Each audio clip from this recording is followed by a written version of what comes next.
आज हम महाराष्ट्र के धुले जिले से आई एक खबर पे बात करने वाले हैं। हाँ बिल्कुल।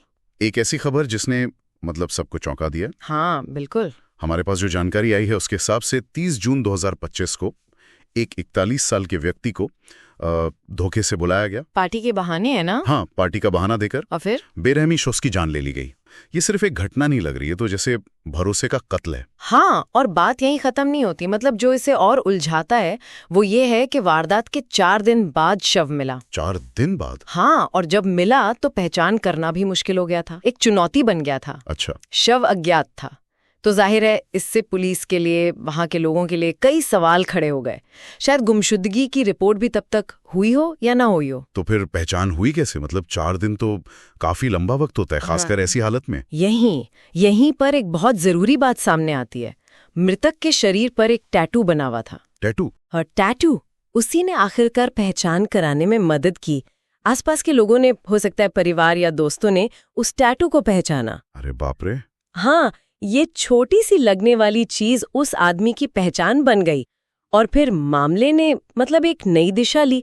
सोचिए जरा, एक निशान जो शायद किसी ने शौक से बनवाया हो, हाँ, वो मौत के बाद पहचान का अकेला सुराग बन जाए। ये तो वाकई दिल दुखाने वाली बात है। और जैसे ही पहचान हुई होगी, परिवार का क्या रिएक्शन रहा होगा? जाहिर है सच जानना चाहेंगे वो सबसे पहले। बिल्कुल। पहचान होते ही परिवार का गुस्सा, दुख सब सामने आया। उन्होंने फौरन जो मुख्य साजिश करता है उसकी गिरफ्तारी की मांग की।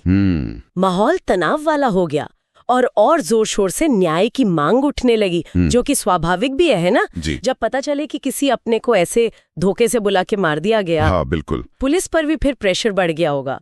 तो वो लोग कैसे सुलझाने की कोशिश कर रहे हैं इस मामले को? हमारे सूत्रों में कुछ जांच के तरीकों का जिक्र था। हाँ, पुलिस ने जांच तेज कर दी है, ये तो पता चला है। और वो कई टेक्निक्स इस्तेमाल कर रहे हैं। जैसे कि इलाके के जो सीसीटीवी फुटेज हैं उनको खंगाला जा रहा है, ताकि उस दिन क्या हुआ, कौन आया गया, इसका पता चले। साथ ही मोबाइल ट्रैकिंग, उसका भी इस्तेमाल हो रहा है। हाँ। शायद मृतक का फोन या संदिग्धों के फोन लोकेशन से कुछ सुराग मिले। अच्छा, इसमें एक शपथ पत्र आधारित पूछताछ का भी जिक्र है। ये क्या चीज है और इससे जांच में कैसे मदद मिलती है? देखिए, शपथ पत्र यानी एफिडेविट। तो एफिडेविट पर आधारित पूछताछ का मतलब ये हुआ कि पुलिस जो है वो संदिग्धों या गवाहों से बाकायदा कानूनी तौर पर शपथ लेकर बयान दर्ज करवा रही है। अच्छा, ओके। तो इन बयानों का वजन ज्यादा होता है क्योंकि ये लिखित में होते हैं। लीगल प्रोसेस के तहत इनसे बाद में पलटना मुश्किल होता है। सही। और ये कोर्ट में भी एक अहम सबूत बन सकते हैं। तो ये दिखाता है कि पुलिस मामले की तह तक जाने के लिए काफी गंभीर है। तो पुलिस तकनीकी सबूतों पर भी जोर दे रही है और कानूनी बयानों पर भी, दोनों तरफ से। ये वाकई बहुत हैरान करने वाला है कि कैसे एक पार्टी का न्योता, जो कि आमतौर पर खुशी मेलजोल का मौका होता है, हाँ, वो किसी की मौत का बुलावा बन गया। बिल्कुल। ये जो धोखे का लेवल है, ये बहुत परेशान करने वाला है। सही कहा।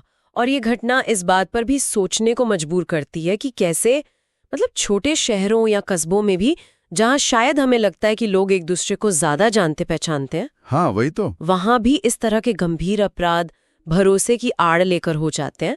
और जब पहचान का जरिया टैटू जैसा एक बहुत ही निजी निशान बनता है, तो मामला और भी संवेदनशील हो जाता है। वो टैटू फिर सिर्फ एक डिजाइन नहीं रहता, वो उस इंसान की कहानी का एक हिस्सा बन जाता है, उसकी पहचान बन जाता है। तो अगर हम संक्षेप में देखें तो एक व्यक्ति को पार्टी के बहाने बुलाया गया, उसकी हत्या हुई, पहचान में टैटू ने एक अहम भूमिका निभाई, और अब पुलिस सीसीटीवी, मोबाइल ट्रैकिंग और शपथ पत्र जैसे सबूतों के आधार पर जांच को आगे बढ़ा रही है। हाँ बिल्कुल, यही सब बातें हमें सोचने पर मजबूर करती हैं कि जब किसी की पहचान सिर्फ एक टैटू से हो पाती है, खासकर ऐसी जगहों पर जहां शायद ये माना जाता हो कि सब एक दूसरे को जानते हैं, तो ये हमारे समाज में पहचान और गुमनामी के बारे में क्या सवाल खड़े करता है?